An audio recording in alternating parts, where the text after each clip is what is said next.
Define molecular polarity. A molecule is considered polar if it has a net dipole moment, which is caused by an asymmetrical distribution of electron density within the molecule. Evaluate bond polarity. Determine if the bonds within each molecule are polar. Polar covalent bonds occur between atoms with different electronegativities. Determine molecular geometry. Vesper used the number of bonding pairs and lone pairs on the central atom to determine the molecule's three-dimensional shape. Analyze symmetry. Check if the molecule's shape allows individual bond dipoles to cancel each other out.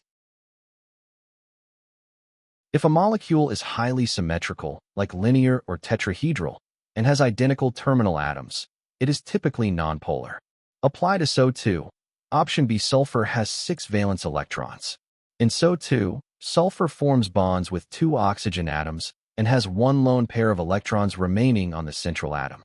According to Vesper theory, these 3 electron domains, 2 bonds and 1 lone pair, result in a bent molecular geometry. Because this bent shape is asymmetrical, the polar SO bond dipoles do not cancel, resulting in a net dipole moment. The correct answer is option B, SO2.